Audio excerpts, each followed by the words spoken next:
শুভেন্দু অধিকারীর কনভয়ের ওপর হামলার প্রতিক্রিয়া দিলেন কেন্দ্রীয় প্রতিমন্ত্রী সুকান্ত মজুমদার। এই আক্রমণকে বর্বরোচিত বলে তীব্র সমালোচনা করেন তিনি।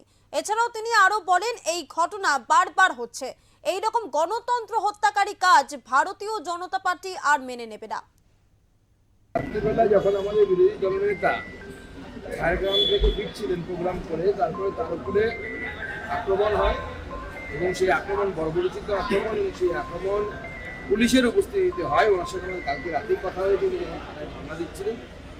এই ধরনের গণতন্ত্রকে হত্যাকারী প্রয়াস ভারতীয় জনতা পার্টি মেনে নেয়, কিন্তু বারবার এই ধরনের ঘটনা ঘটছে। কখনো আমাদের বিরোধী দলনেতার উপর হচ্ছে, কখনো আমাদের রাজ্য সভাপতির গাড়ি আটকে রাখা হচ্ছে, কখনো আমার উপরে হয়েছে, এর আগে আমি যখন রাজ্য সভাপতি ছিলাম কখনো হয়েছে, পরেও হয়েছে। এই যে গণতন্ত্রকে হত্যা করার প্রয়াস, এই প্রয়াস মুখ্যমন্ত্রী এই জন্য করাচ্ছে যেন এমন একটা পরিস্থিতি হয় যে কেন্দ্র সরকার যেন কোনো কড়া পদক্ষেপ নেয় এবং তারপরে তিনি সহানুভূতি পেয়ে আবার যেন ভোটের ক্ষমতায় ফিরে আসতে পারে। সেটা হবে না। মানুষ ঠিক করে নিয়েছে যে এবার তৃণমূল কংগ্রেসের বিদায়। ভোটের আগে কি সন্ত্রাস বাড়বে বলে আপনার মনে হচ্ছে? বাড়ানোর চেষ্টা করবে, এটা নির্বাচন কমিশনের কাজ। সন্ত্রাস যেন না হয় তার জন্য যা করার তা করতে হবে। প্রয়োজনে যদি এখন থেকে কেন্দ্রীয় বাহিনী নামাতে হয়, এখন থেকে কেন্দ্রীয় বাহিনী নামাতে হয়।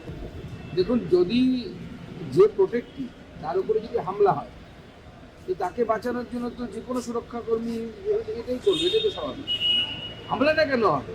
কেউ গণতান্ত্রিকভাবে আন্দোলন করলে আন্দোলন করবে, একজন নেতা যাবে, নেতা আসবে, তার সামনে কি কালো পতাকা দেখাতে হবে, বাস নিয়ে গিয়ে তার গাড়িতে বাড়ি মারতে হবে? এটা গণতান্ত্রিক আন্দোলনের মধ্যে পড়ে?